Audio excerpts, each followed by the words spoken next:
একটু একটু বোনা স্বপ্নের জাল, একটু রচনা করা স্বপ্ন সকাল, ধাপে ধাপে সামনে এগিয়ে চলা, নিজের কথাগুলো নিজে বলা। সূর্যের হাতছানি ওই, কেন তবে আবদ্ধ রই? কালো আধার কেটে আকাশ জুড়ে দেখো বসেছে প্রাণের মেলা, ভোরের আকাশে ওই করছে খেলা, সোনালি মেঘের ভেলা। কি সততা স্যার, কি ন্যায় পরায়ণতা স্যার। সবাই স্যার আপনার এই ভালো মানুষের মুখটা দেখে, এই ভালো মানুষের মুখটা যে আসলে একটা মুখোশ, এটা আমার যে ভালো আর কেউ জানে না স্যার। বাজে কথা বলবেন না, একদম বাজে কথা বলবেন না। মিমকে পাওয়া যাচ্ছে না বাবা। হোয়াট? কি বলছো মা? আচ্ছা কাক, তুমি কাকা করে কেন ডাকো? তুমি যে আমার ফ্রেন্ড হবে, আমি তোমাকে গল্প শোনাবো, রাইম শোনাবো। রাইম শুনবে? দাদু ভাই আমাকে না বলে কোথাও যাবে না, কোথাও যাবে না। আচ্ছা আচ্ছা, হলো তো, তুমি আর কেঁদো না। শুধু কি আমি চাই, তুই চাস না? না, তোমার কাছে আমি কিছুই চাই না। কাক দেখতে ভীষণ ভালো, কাক তুমি কি খাও, আমার কাছে খেয়ে যাও।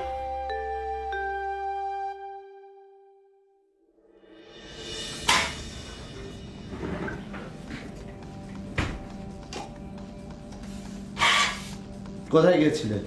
লাঞ্চ করতে গিয়েছিলাম স্যার, বাসা থেকে আজকে খাবারটা আনা হয়নি। একটু সময় যেন আমি ছিলাম না, আর অন্য বাইরে চলে গেলেন। অবশ্য আমারই ভুল, গার্মেন্টসের মেয়ে, বাইরে বাইরে চড়ে না বেরোলে তো পেটের ভাত হজমই হয় না। স্যার এটা টিফিন ব্রেক, ওয়ার্কিং আওয়ারের মধ্যে তো পড়ছে না। Tiffin break? টিফিন ব্রেক হলে বাইরে বাইরে ঘুরে বেড়াতে হবে? আমরা কাজ করছি না? স্যার আপনি শুধু শুধুই রেগে যাচ্ছেন। বাড়ি থেকে খাবারটা নিয়ে আসলে আমি হয়তো বাইরে যেতাম না। রাখেন আপনার স্যার, যে কোনো ছোট শুধু বাইরে যাওয়া। এই হীরার সাথে আপনার কি কাজ? আমি জানতাম এই প্রশ্নটাই আপনি করবেন। হীরা? কে হীরা স্যার? ও ওই লোকটা? না স্যার, আমি তো তাকে চিনি না। উনি আপনার কাছে এসেছিলেন। সত্যি তুমি চেনো না? না স্যার, সত্যি আমি চিনি না। তোমরা যেভাবে কথা বলছিলে তাতে তো মনে হচ্ছিল অনেক দিনের চেনা। কি যে বলেন স্যার, উনি আপনার কাছে এসেছিলেন। আপনি হচ্ছেন আমার বস, বসের কাছে একজন দেখা করতে এসেছে, তার সাথে আমার ভালোভাবে কথা বলা উচিত না? বলুন স্যার। ও, আপনি যদি জানতেন স্যার হীরা আমার কে।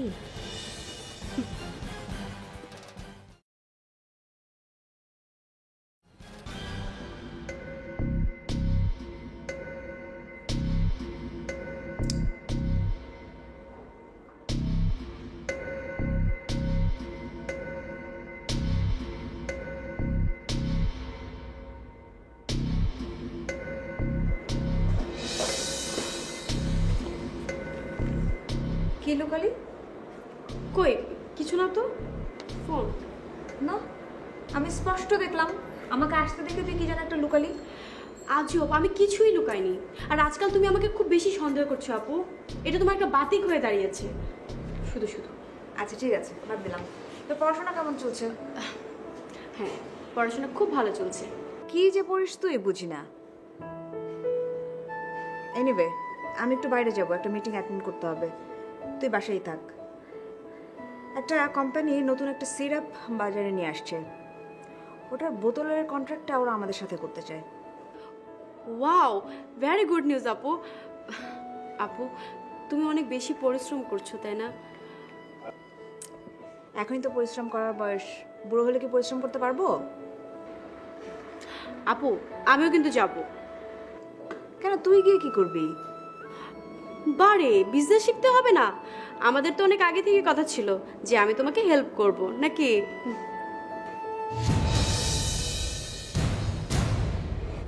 আরে বাবা, হেল্প করার সময় কি চলে যাচ্ছে? বিজনেস মাত্র স্টার্ট হলো, এখন তো কত সময় পাবে আমাকে হেল্প করা? বিজনেসে জয়েন করার অনেক সময় পড়ে আছে। ঠিক কইছেন ম্যাডাম, বিজনেস সবে স্টার্ট হইছে, হেল্প তো লাগবে। আর আপনাকে হেল্প করার লাগা আমি পাইনা মানে হাজির। আপনি আপনি কার পারমিশন এই বাসায় ঢুকেছেন? ছোট ম্যাডাম, আমি বড় ভাইয়ের লোক। এই অত্র এলাকায় কোনো বাসায় ঢুকতে আমার পারমিশন লাগে না। ভালো একখান খবর উনলাম, তাই সুইটে চলে এলাম। কেন এসেছেন আপনি? বেরিয়ে যান বাসা থেকে, যান বলছি। জামু জামু জামু তো 5 কোটি টাকা লোন পাইলেন, এইটার একটা বিহিত কইরা তারপরেই যাম। ও, খবর কানে পৌঁছে গেছে তাহলে? না, এই চামচার সাথে এই নিয়ে বার্গেনিং করব না। যদি বার্গেনিং করতেই হয়, করবো ওই নাটের গুরুর সাথে। কিসের লোন? আমরা কোনো লোন টোন পাইনি, আপনি যান, যান এখান থেকে, যান। আপনারা কি ভাবছেন ম্যাডাম, ওকা ভাই কি বড় ভাই হয়েছে এটা কি এমনি এমনি? আপনারা ব্যাংক থেকে 5 কোটি টাকা লোন তুইলা বিজনেস করবেন আর এই খবর খোকা ভাই পাইবো না, এটা আপনি ভাবলেন কেমন করে? তোমার বড় ভাইকে আমি খুন করব, খুন। ম্যাডাম, এটারে কি কয় জানেন? ফার্ম। আর আপনি হয়েছেন ফোলা ফার্ম, আর বড় ভাই সে হয়েছে বুইরা ফার্ম। এইসব বাদ দিয়ে কাজের কথায় আসি। বড় ভাই জানতে চাইছে কবে আপনি এর কাছে টাকাটা পৌঁছাইবেন। আপনি আপনার বড় ভাইকে গিয়ে বলেন আমি তার সাথে দেখা করব। এই তো আপনি লাইনে আইছেন। খামাক্ষা এইসব করে কোনো লাভ আছে? কম মাইরা ফেলমু, কাইটা ফেলমু, কোন করমু, কোনো লাভ নাই এইসব কইরা। আরে আপোষে আসেন, সব কিছু ঠিক হয়ে যাব। তাহলে ম্যাডাম, আমি আজকে যাই। ভালো থাকেন।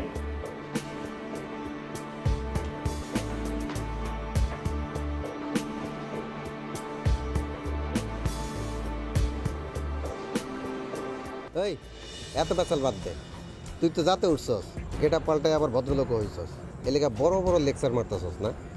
অত পেঁচাল শোনার টাইম আমার নেই। টাকা আনলে দিয়ে যা, এইসব পেঁচাল আমি শুনতে পারব না।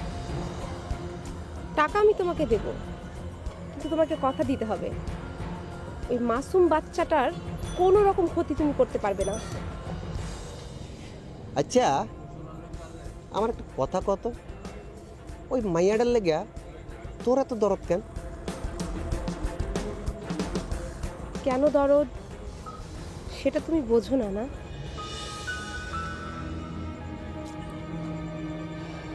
না আমি বুঝি না। আমি ফুটপাতের মানুষ। টাকা যদি আইনা থাকস দিয়া যা, পেঁচাল পারিস না।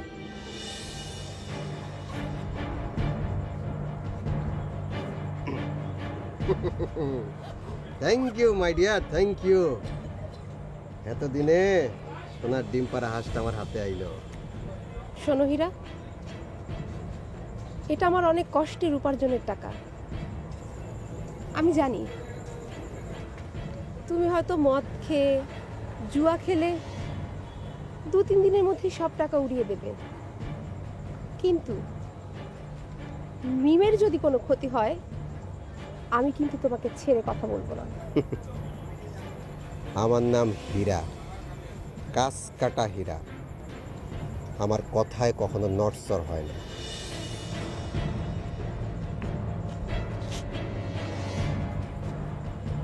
ও হ্যাঁ, আরেকটা কথা, তোমার বস মানে আফজাল সাহেব জানো এই ব্যাপারটা না জানে? জানবো না, কেউ জানবো না।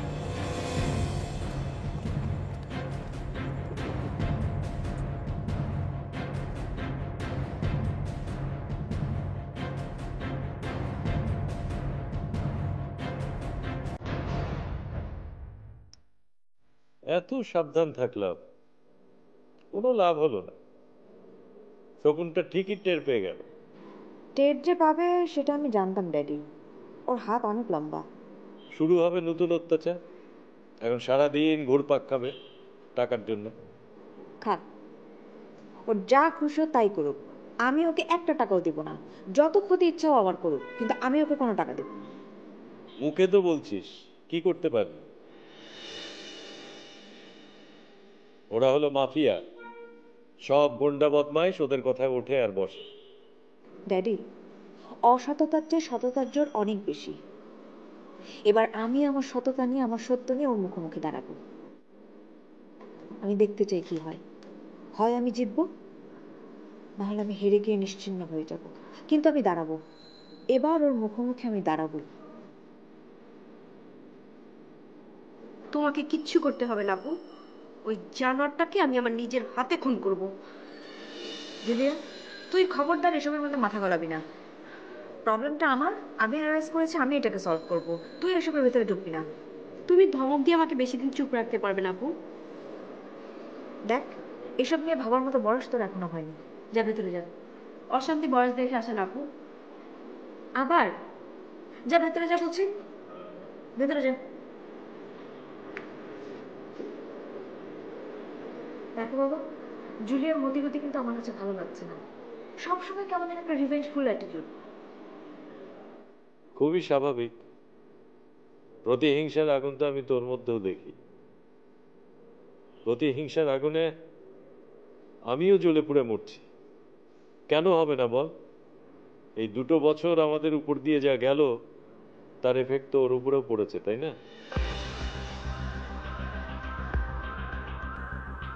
কি সুন্দর সাজানো গোছানো সংসার আমার, দেখতে দেখতে খাঁ খাঁ মরুভূমি হয়ে গেল। সেই জন্যই তো বলছি ড্যাডি, সব আমার দোষ। আমার দোষে সব কিছু হয়েছে। পাপ আমি করেছি, প্রায়শ্চিত্তটাও আমাকেই করতে দাও ড্যাডি। এই কাজটা আমাকেই করতে দাও প্লিজ। ওরে এইভাবে বলিস না, আমরা তো কেউ তোকে দোষ দেইনি, এ সবই আমাদের কপালের দোষ। কপাল? এই কপালটাকে আমি এবার কেটে কুটে ছাড়খাড় করে দেব।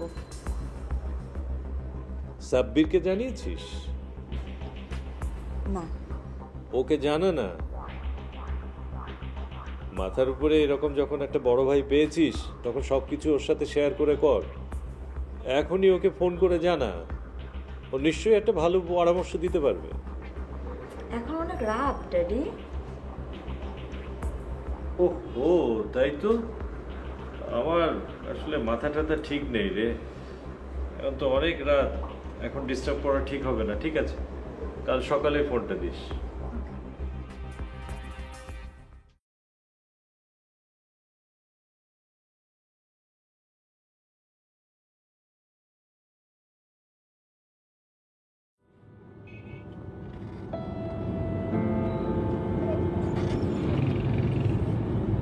আচ্ছা, এদিকে যাচ্ছ কেন? তোমাকে বললাম না মিরপুর নামিয়ে দিতে। চলো না একটু ঘুরি, দেখবে ভালো লাগবে। বাসায় যাব। চুপ করে বসে থাকো, একটাও কথা বলবে না। আমি কিছু বললেই যত আপত্তি।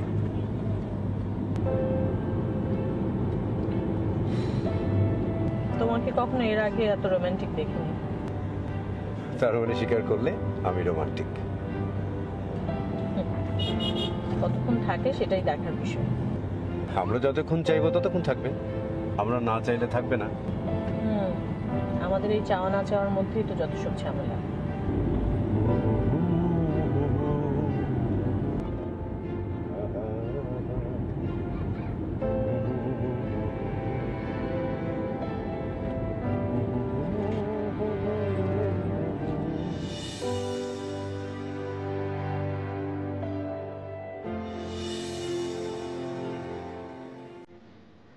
তুমি এই ডায়াগনোসিস সেন্টার রেখেছো কেন? কেন? ডাক্তারই তো বলেছে এখান থেকে করাতে। ডাক্তাররা তো বলবেই, কারণ তারা কমিশন পায়। এই সমস্ত ডায়াগনস্টিক সেন্টারের কোনো ভিত্তি আছে? আজকাল ব্যাঙের ছাতার মতো যত্রতত্র এই ডায়াগনস্টিক সেন্টারগুলো গজিয়ে উঠেছে। ভালো এক্সপার্ট নাই, মেশিনপত্র সব পুরনো, এদের রিপোর্টের কোনো ঠিক ঠিকানা আছে? তুমি ঢাকার 10টা ডায়াগনস্টিক সেন্টারে টেস্ট করো, দেখবে 10 রকম রিপোর্ট আসবে। আচ্ছা, তুমি কি বলতে চাচ্ছ বলো তো? আমি বলতে চাচ্ছি, ভালো কোনো ডায়াগনস্টিক সেন্টারে গিয়ে তোমাকে টেস্ট করতে হবে। চিন্তা করো না, আমি তোমাকে সঙ্গে করে নিয়ে যাবো। ঠিক আছে, মানলাম তোমার কোনো সমস্যা নেই, সব সমস্যা আমার। আমি আরো 10টা ডায়াগনস্টিক সেন্টারে আলট্রাসোনোগ্রাম করাবো। কিন্তু তুমি অন্তত একবার টেস্ট করো প্লিজ। চলো কালকে যাই। অসম্ভব। হ্যাঁ, অসম্ভব তো হবে, কারণ তুমি খুব ভালো করে জানো বাচ্চা না হওয়ার সমস্যাটা আসলে কার, এবং সেই দায়টা তুমি আমার ঘাড়ে চাপাতে চাইছো। তুমি নিজে বাবা হতে অক্ষম।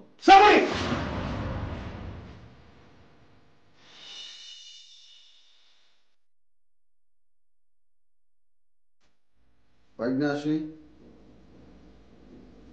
হ্যাঁ বাবা, আসো।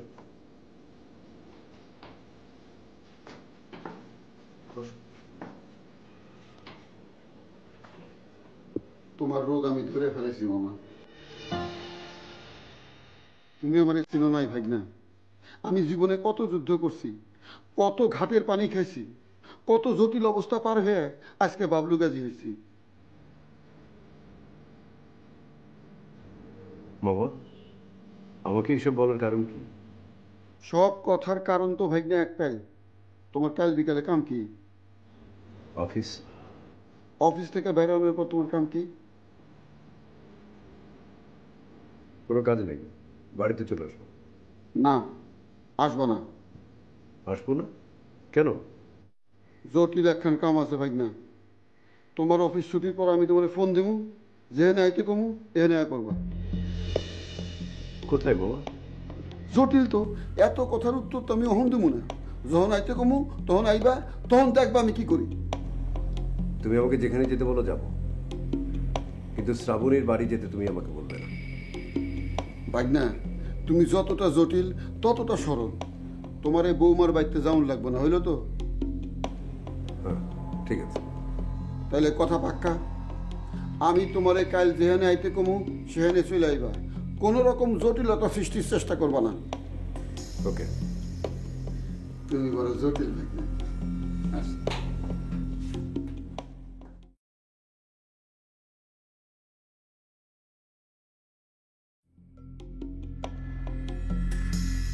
মামা কোথায় নিয়ে যেতে যাচ্ছে?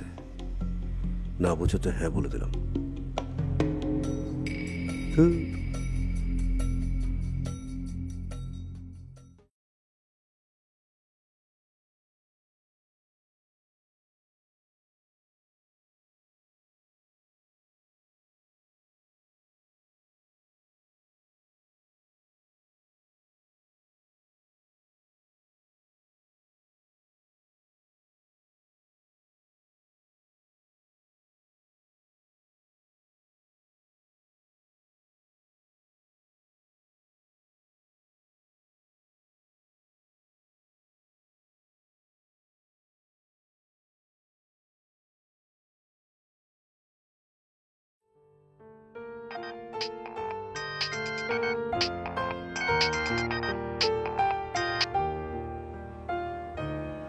হ্যাঁ মারিয়া বলো। গুড মর্নিং ভাইয়া। Good morning. ভাইয়া, একটা খারাপ খবর আছে। কি খবর? ভাইয়া, লোনের ব্যাপারটা খোকা ভাই জেনে গেছে। তাই নাকি? এই ভয়টাই শুধু করেছিলাম। কিভাবে জানলো? তা জানি না, কিন্তু কাল পাইনা মানিককে পাঠিয়েছিল টাকার ভাগ নেওয়ার জন্য। তাই নাকি? সর্বনাশ। সর্বনাশের কিছু নেই ভাইয়া, আমি মরে গেলেও ওকে এক পয়সাও দেব না। সেটা তো বুঝলাম, কিন্তু ও তো তোমার কিছু ছাড়বে না। জানি, ওর ব্যবস্থা আমি করব। শোনো ভাইয়া, এখন আর আমি কোনো কিছু ভয় পাই না। শোনো, একটাই শুধু ভয় আছে, ওর হাতে তোমার ভিডিও ফুটেজগুলো আছে।